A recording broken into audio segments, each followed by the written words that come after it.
Hi, welcome back to the farm. My name's Roz, also known as Passion Flower, and you'll find me here each week talking about my farming and creative life. So it's the start of March, so it's autumn, and now I think we're going to be in for the really dry, hot part of the year, which seems a bit silly because I'm sitting here with a wind cheater on right now, but it's a cool morning. There was fog, some dew on the ground, but now the sky is completely blue, and I think within the next hour or so, it's actually going to be quite hot.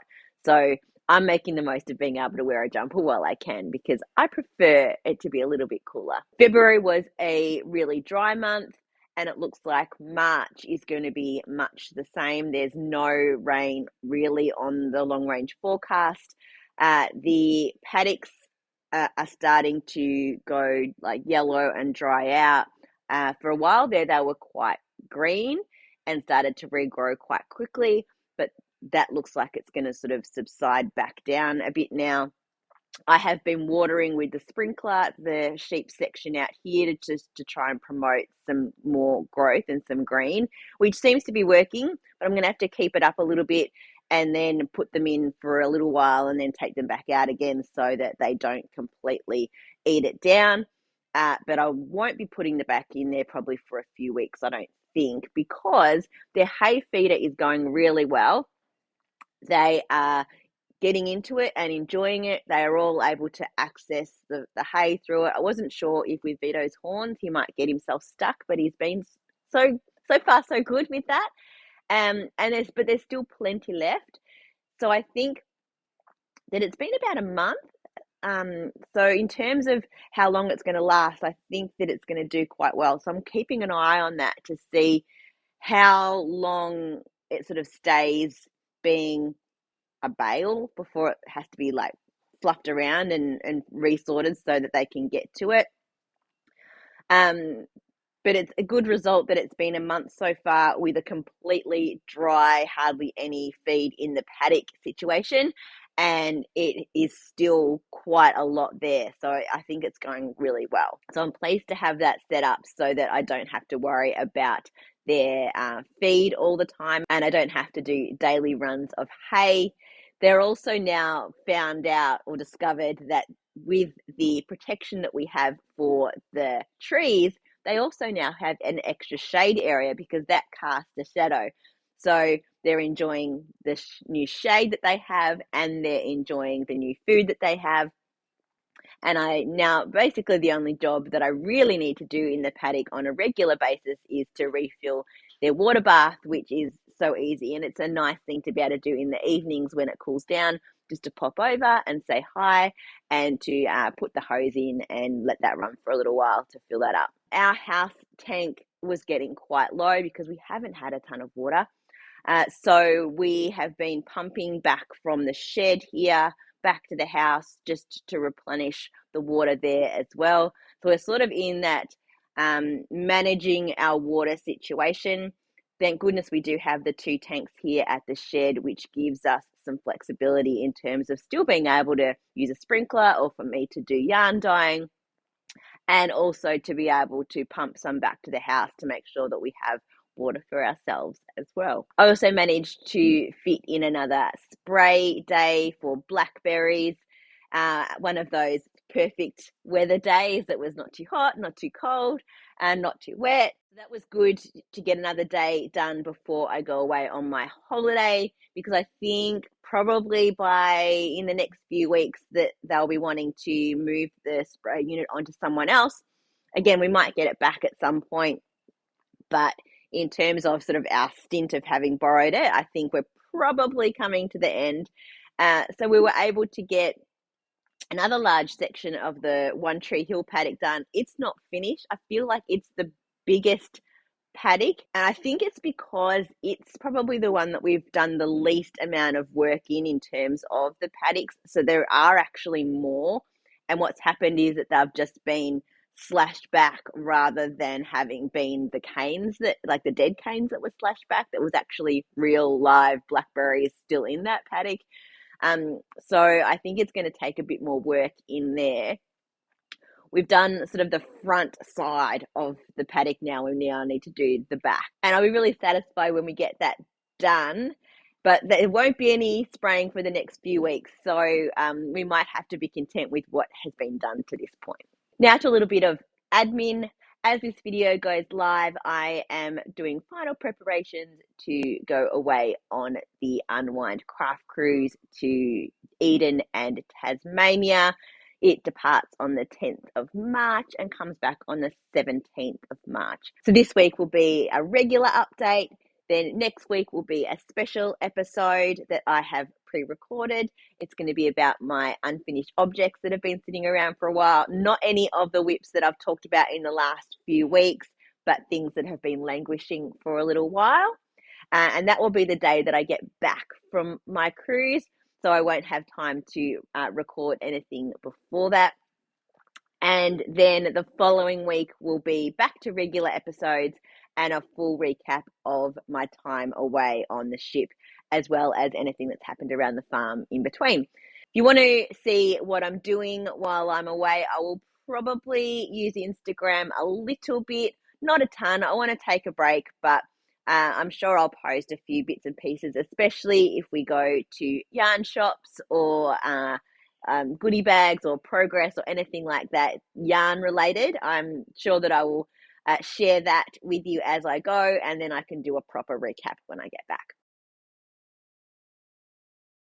As this video goes live on the 10th of March, the Clementine pattern by Barley Portman of Tea Time Yarn Retreats goes live. And this is the pattern that I have been collaborating with her on for some yarn packs in my DK weight yarn that she will have on the 17th of March at the Mooroolbark Festival. So please go and support her, check out her stitch markers and notions, and get some information about the retreats that she runs. And then also check out the pattern and buy one of the kits that has my yarn in it. In Creative Life, I will show you the version that I am working on, out of my hand-dyed yarn, of course. But there will be plenty of different versions to look at on her pattern page, and she will have plenty of colour options with her at Mooroolbark as well. I haven't done any other dyeing or business activity this week. I did do a little bit of rescanning and labelling, and that's all been put away and cleaned. And so the main thing that I actually did was finish cleaning the shed. Can you see there's no tub sitting here anymore? Oh my God. So I have recorded a tour, which I'm excited about, and I'm really happy with how the shed's looking. I think I still want to make a few tweaks and changes to how the layout is, but after letting it kind of get a little bit out of control for a little while, I'm really happy with how it looks. Welcome to my shed workshop. Got my spinning wheel here, and that's the sliding door out to the shed grass area and the view down towards the creek and the bush. There's a little corner where I hang my coat when I come in, and my keys, and a little shelf that I need to fill with some things to make it look pretty. This is the door we just came in, and out towards the garden and to the sheep. And then the fireplace. I've got the door open so that the birds don't get trapped inside. And then my little wood pile and everything I need for starting a fire down there. The orange garbage bags are filled with the sheep fleeces, and that whole cupboard is as well. So I need to get myself sorted out and deal with those, because otherwise they will start to take over. You can see the chair that I record in, and I've just been doing some recording there. So I've got my laptop and the light set up. I've got two of these glass cabinets that you can see my shadow in. I'm not sure what I'm going to be putting in those yet. So at the moment they're just empty. I have a big wooden table. I'm not sure about this table. It takes up quite a lot of space, but it's also very functional. It has these little sections in it all the way around, so it stores quite a lot. And I've got my combs stuck there on the side. I've got my mannequin, got this old bureau kind of storage. I need to unpack this one tub. This has got mugs and plates and things in, which I'm going to put into here. I've been storing some patterns and bits and pieces in the bottom. Got my couch and my crochet blanket that I made. Footstool. Another one of those cabinets. And then this is the old fridge that I found. Ice chest. And I uncovered the logo. I did a video on that quite a while ago.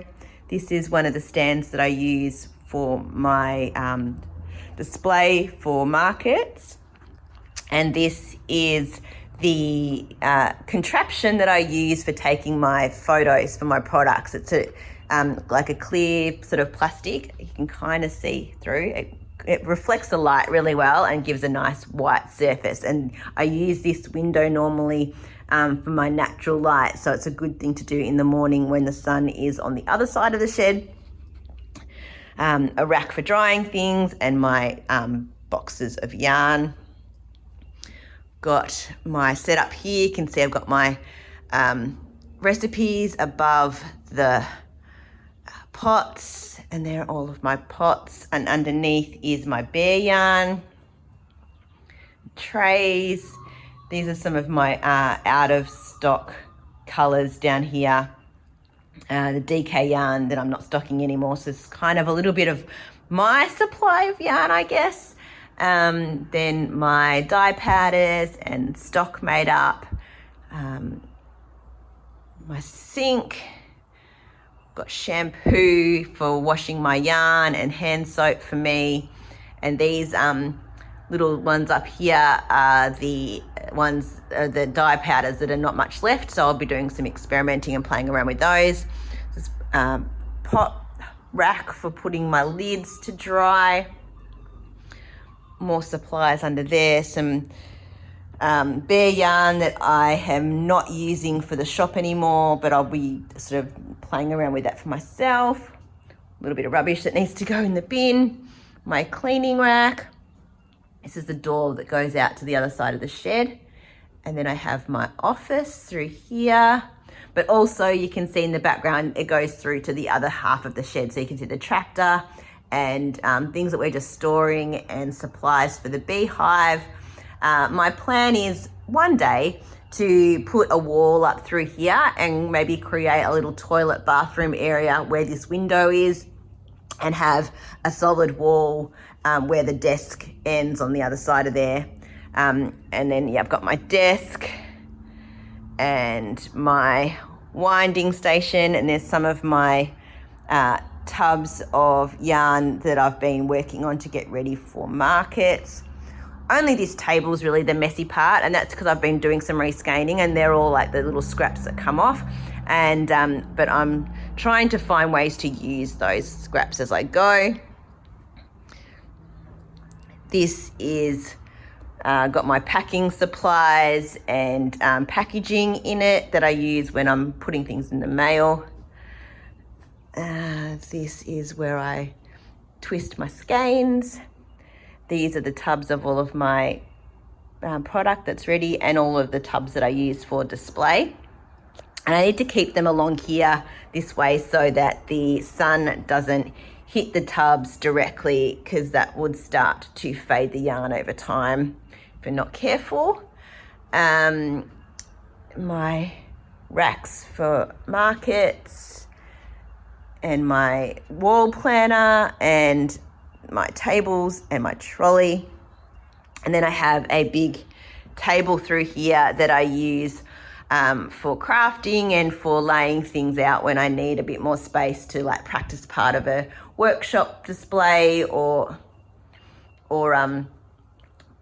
put together packs and that kind of thing. I can spread out a little bit. See, I've got some extra chairs and some bean bags. I don't really know what I'm doing with those yet. I just kind of have them sitting there. They're not in the way. So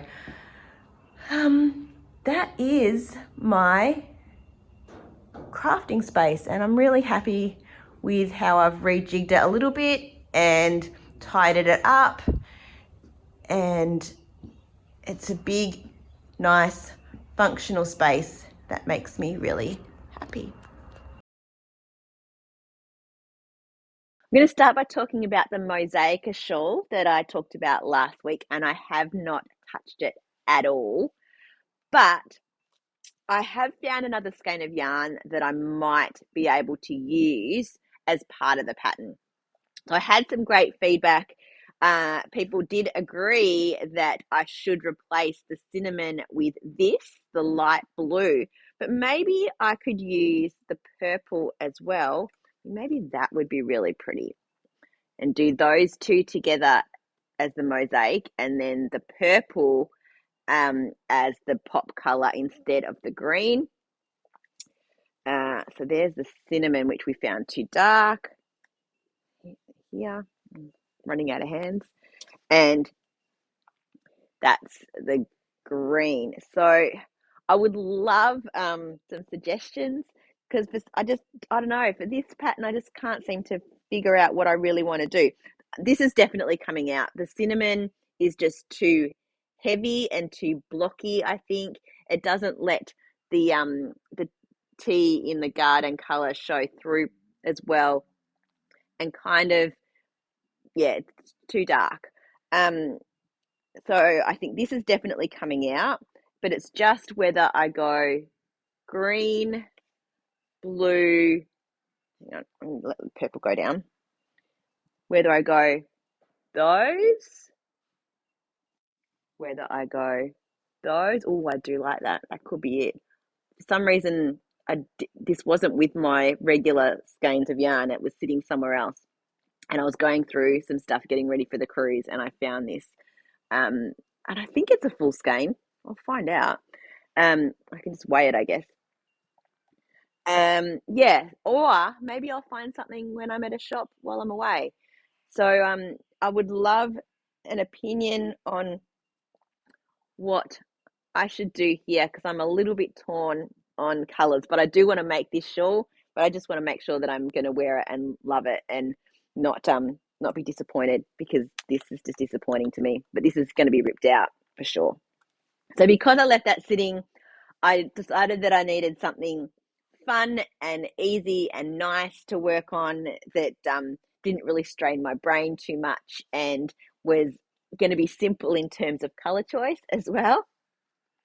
So I decided that I would cast on my own Clementine shawl. So I chose my Wilder Sunshine colorway and Morning Glow. And see, I know those go together. Like, I can do that. So I have done quite a bit of the first section, the ripple section. I decided to do a provisional cast on, and I will graft the ends together when I'm finished. I might even end up putting a twist in it. I'm not entirely sure yet, but that's my provisional cast on. And I'm doing the sections in groups of 5. So I have 5 of the variegated, and then I have 2 and 3, 1 and 4, 2 and 3, 1 and 4.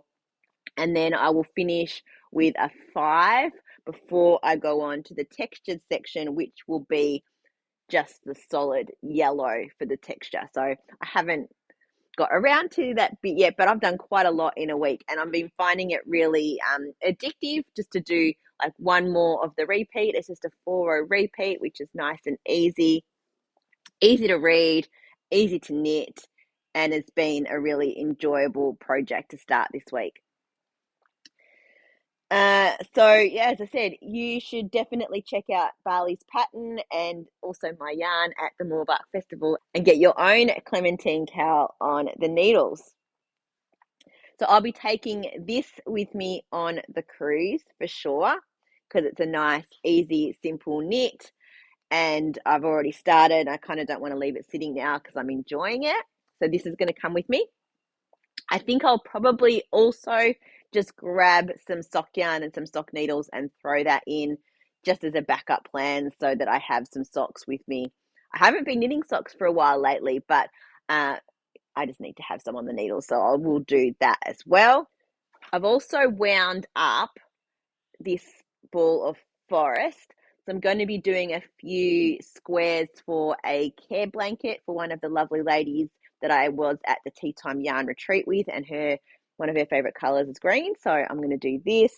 So I've just got to figure out which square pattern I'm going to use. I might use the bloom squares that I make my samples out of, or I might just do like a simple center out square. I haven't decided yet, but I really don't need a pattern for those, so I can just take that with me on the cruise and do those when I feel like just doing something small, if it's like a warm day or just in between or whatever. So I've got that. I was talking about the denim yarn that I had left after making the daybreak tea last week, and a lovely viewer suggested that I try the Told Bowden pattern. So I've printed that one out, and I also found from the same designer this one called Paris.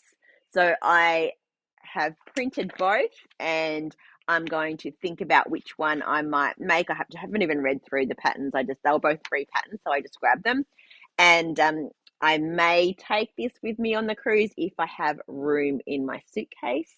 I can't overdo it, but I don't want to just have a few things. I want to have a little bit of option as to what I feel like working on without being too crazy, because I'm sure there'll be more, because we'll get a goodie bag, and I know that there is a project in there that we can work on. We're told to bring a certain size needle, so I'll just bring my Chiagu set, so I'll have everything that I need if I want to cast that on, or I can continue to work on all of my projects that I have. Just you just sort of don't want to feel restricted, like you don't have what you want to be working on at the time, you know. And I also bought the Evanescence pattern by Joji Locatelli. This jacket just looks amazing. It's a long, flowing, open jacket. It's got lace work, and it's marled with the mohair. So there's sections of solid color, and then there's sections where it's marled. She's done hers in 6 colors, but she does give instructions on how to modify it for a different amount of colors. So I went into my stash first thinking, I've got some mohair. I probably have enough to be able to do something. No, I don't. But I have a starting point, and I may have bought some more to go with. So I have my mohair in the Wildflowers colorway, which was left over from my comfy jumper. So I thought I would grab this, and maybe it'll get a run, maybe. But I'm thinking that what I will do is actually use all of this. I've got Ella Ray Kids Sparkle, and I have a ball of it in the champagne, and I have a ball of it in the, what's this colorway called? Azure, right? And I looked online at Unwind Craft Cafe, because this is where I got it from. They had a special on it. To see about getting some more of the same colors. So I thought maybe I'd just do the whole thing in like the 2 colors. But I think it was the Azure that was sold out. So what I decided to do was buy 4 brand new colors and then figure out how I'm going to put them together. And excitingly, because I'm going on the cruise with them, Kate is going to bring that along with the rest of the yarn and goodies that she's bringing. So I will be able to get some opinions from everyone else while I am on the cruise and get my yarn, and maybe even start that project as well. So I've chosen the Rose Quartz, the Oasis, the Glacier, and the Wisteria. I didn't want to go with a solid white. There was a white as well, but I think that these colors should all work reasonably well together. They're all colors that I like, and I can always not use the 6. I could do 4, I could do 5. So I'm going to have a play around with them once I get them in person and see how they will go together. But I'm actually really excited about this coat. I've been looking for something like this for a little while. This is probably lighter than I was thinking in terms of the fabric. I do want to do one that's like thick and cabled at some point, but I just think that this is so, so pretty, and I love Hohi Locatelli's patterns, so I am excited to cast this one on. And the final little bit of crafting that I've done this week was that I've made myself a name plate, name badge for the cruise. It's one of the things that you need to do in preparation. Basically, get all your craft supplies ready in terms of your needles and your yarn and everything, because you know you can never have enough with you, and make yourself a name tag. So I decided to use my new punch needle set. I don't really have the supplies to really do the craft just yet, but I think I've done okay.